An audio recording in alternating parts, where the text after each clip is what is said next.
On these high shining backs, falsehood could ride. Truth lay with delight in error's passionate arms. Gliding downstream in a blithe glided barge, she edged her ray with a magnificent lie. So we have two mistakes in pronunciation. The first one is blithe, Blithe, blithe. Blithe. Okay. Blithe is joyous or merry. Okay.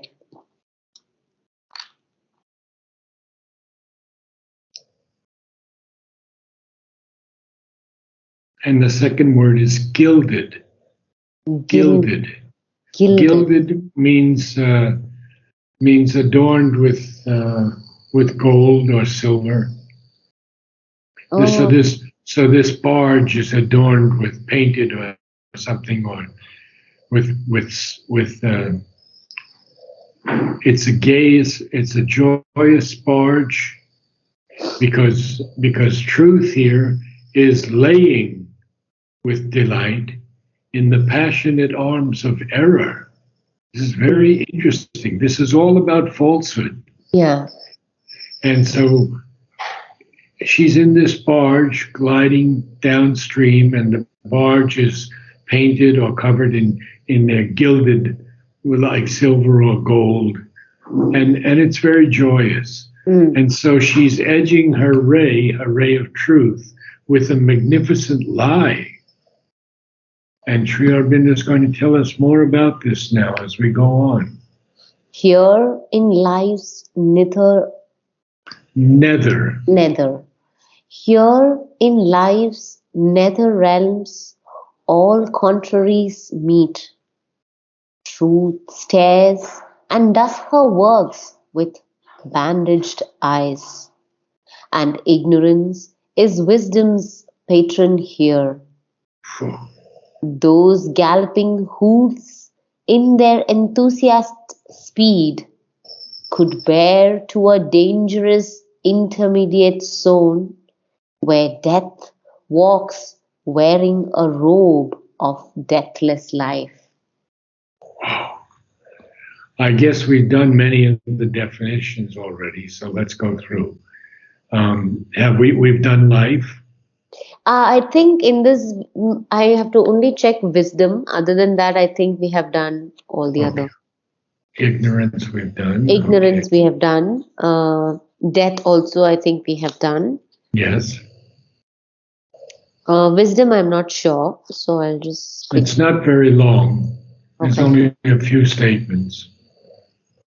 No, we have not done. Okay.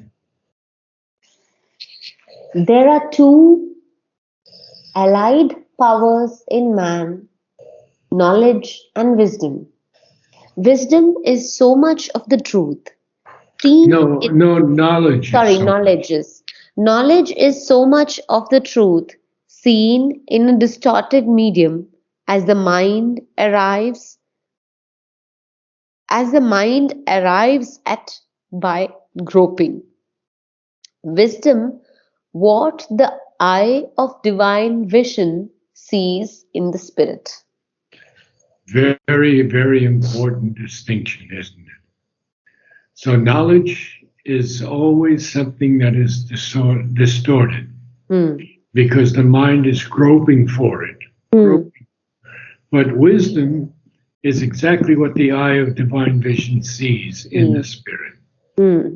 Okay, so we'll continue. Narad, the Hour of God, is it like a book? Yes, and it's a very beautiful book.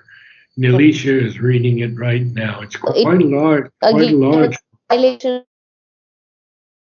No, it's quite a big book.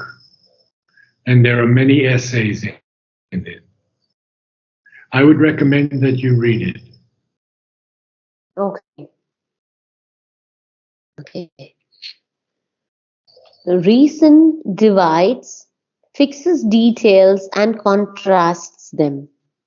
Wisdom unifies, marries contrasts in a single harmony. Very clear. Yes. And Mother says, wisdom cannot be acquired except through union with the divine consciousness. So it's very clear in the sense Very it's clear. a divine consciousness and it's what the divine sees, Hmm. and all the rest one is it's not wisdom, it's more knowledge or reason or like other lower groupings of the mind. But in this inner country, Sri Aurobindo Yeah. is telling us that ignorance is the patron of wisdom. Hmm. Yeah. So it's very different. These lines I felt like so dramatic. He has written it like with so much Yes, yes. drama. So much drama. Enthusiast. Yeah. Enthusiast. Here Sri Aurobindo is using enthusiast as a synonym for enthusiastic, Yeah. because enthusiast has just the right number of beats. Enthusiastic would give us one more beat, and it would no longer be um, five iambic pentameter. Those galloping hooves in their enthusiast speed. So, Okay. so they're fervent, they're ardent speed, and these hooves could bear to a dangerous intermediate zone. And that intermediate zone Sri Aurobindo at times talks about, we'll get to that one day, where, Huh. where death is walking, but he's wearing a robe of deathless life. Of Hmm. course, death is a god also. Yeah. And we know he's a god. In the end, we find out that he's a good god. Hmm. Even though Savitri defeats him, later on she speaks of him as a very good god, because he takes us away from life when we can no longer progress. Hmm. And then we go to our sanctuary of rest, our resting place. And Hmm. in a couple of years we come back again. Hmm. So he's actually doing a good work, Hmm. although it seems very, very harsh. Hmm.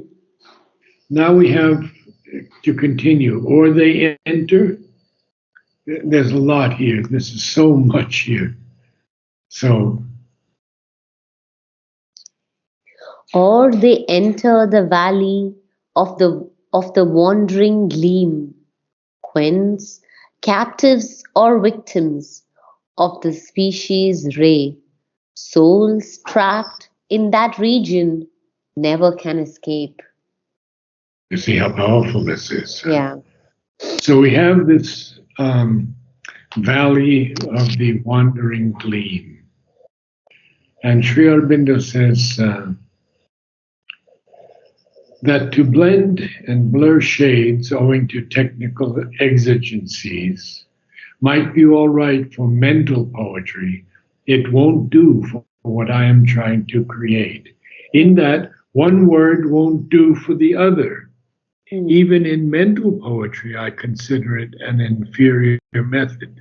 Gleam and glow are two quite different things, and the poet who uses them indifferently has constantly got his eye upon words rather than upon the object. Wow. Now, this word specious ray, specious is, let me quote what Sri Aurobindo says: even if there is much darkness, and this world is full of it, and the physical nature of man also, yet a ray of the true light can prevail eventually against a tenfold darkness. Believe that and cleave to it always. mm, So he does say that souls trapped in that intermediate region, that valley of the wandering gleam, mm, they can never escape because they are going to serve life's desires. So you can mm. begin reading again. Agents, not masters, they serve life's desires, toiling forever in the snare of time. Their bodies born out of some nihil's womb ensnare the spirit in the moment's dreams, then perish vomiting the immortal soul out of matter's belly into the sink of naught. Yeah, it's not finished yet. No period, is there? Yeah, there is. Oh, I didn't have it here. Okay, fine, I'll put it in. So this is really dark. Mm, What he says is that these are agents. They're not masters. They're just agents, and they're just serving the desires of life. mm, And they are toiling forever in this snare of time. You know what a snare is, yeah. okay? And their bodies seem to be born out of some nihil's womb. Have we done nihil? I don't think so, but you had once explained to me about nihilism. So let me just Okay, try what he has written. not too much. There's 3 quotes.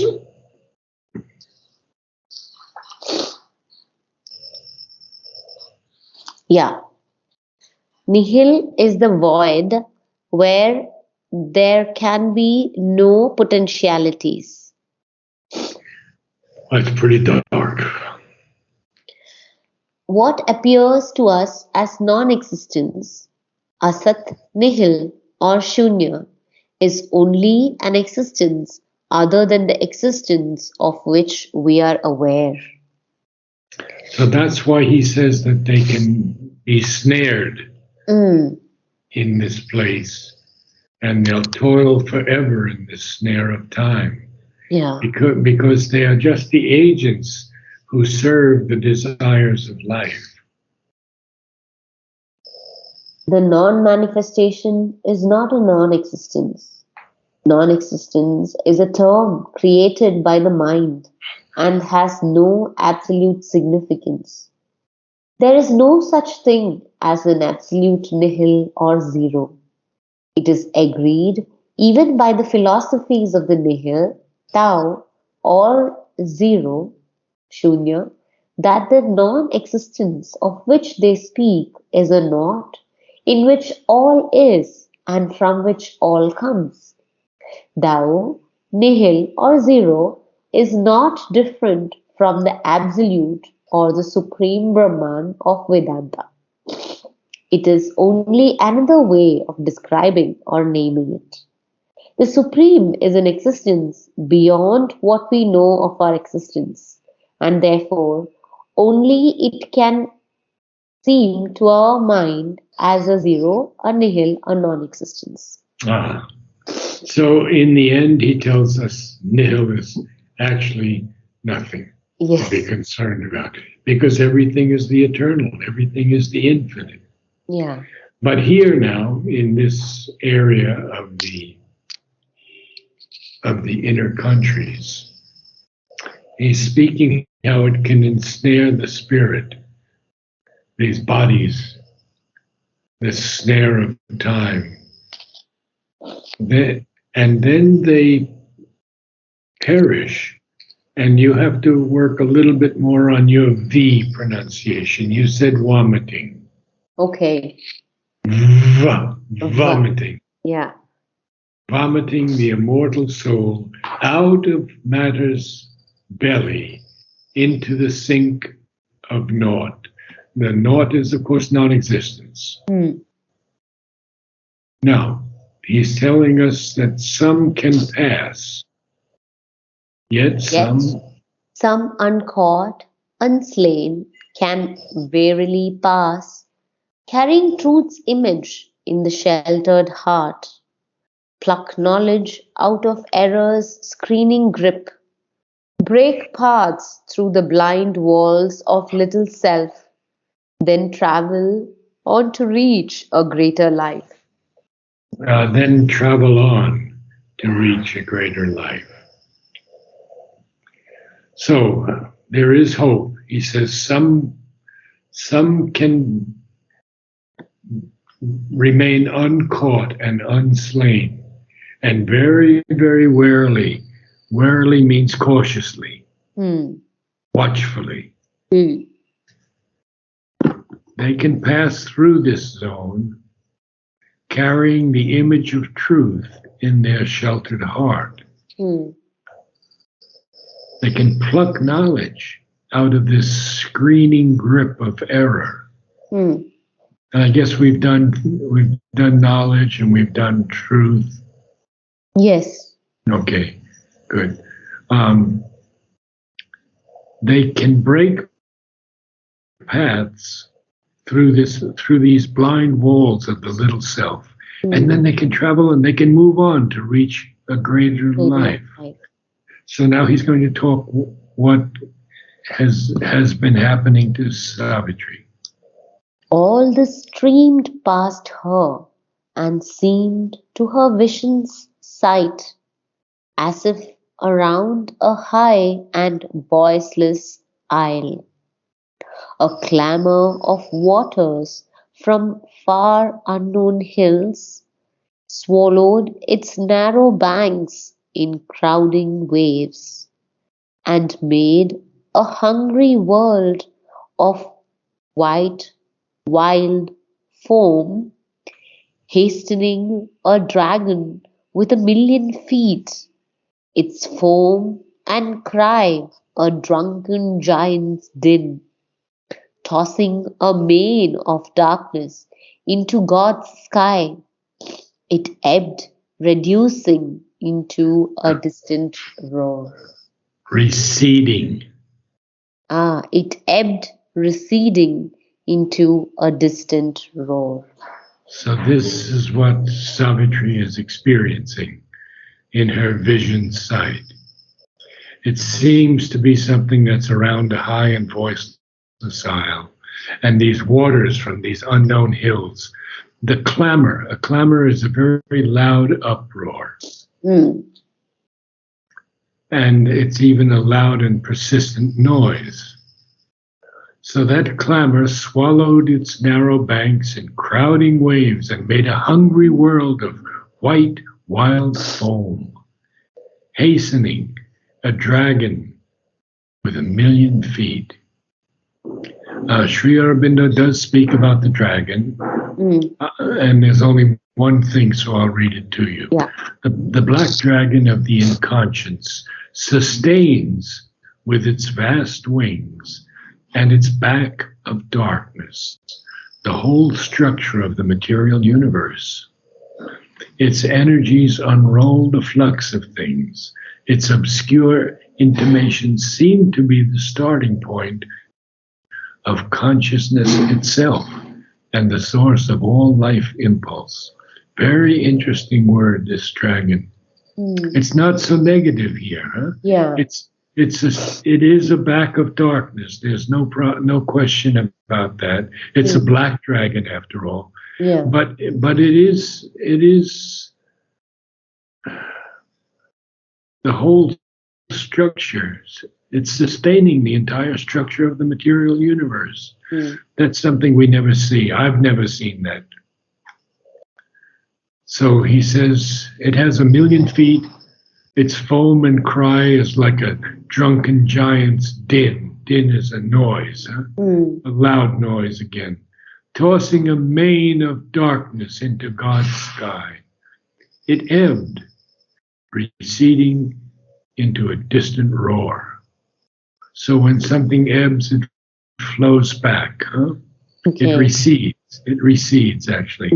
So we have almost two words that mean the same, ebbed and receding. Okay. But it is, you can use both of them together if you're Sri Aurobindo. And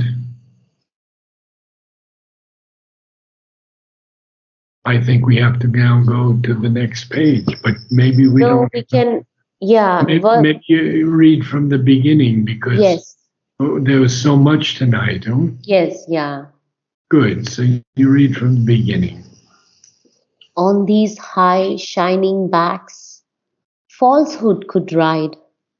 Truth lay with delight in error's passionate arms, gliding downstream in a gilded, In a blithe,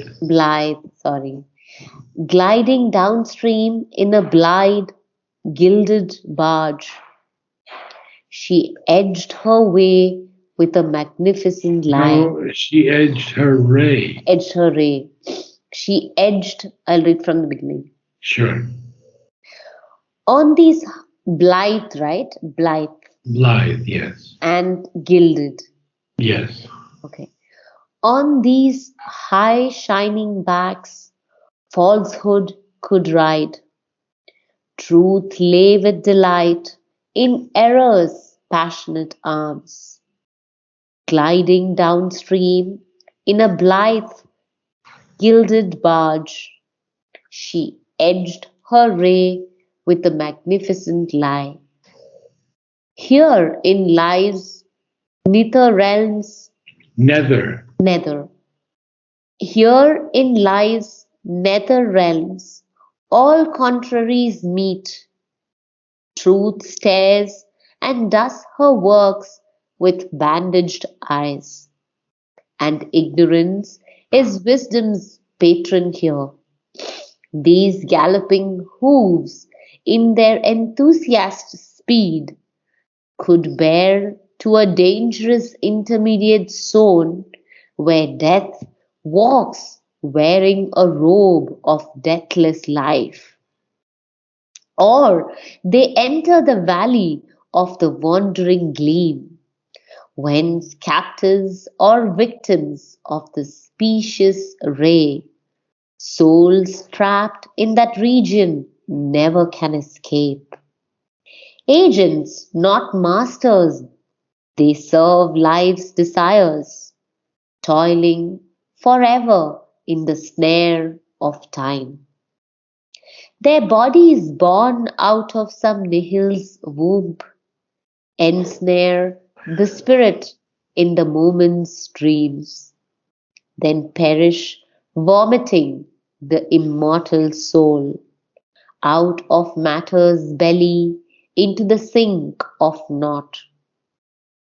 Yet some uncaught, unslain can No, yet some uncaught, unslain can verily pass, carrying truth's image in the sheltered heart, pluck knowledge out of error's screening grip, break paths through the blind walls of little self, then travel on to reach a greater life. no, then travel on.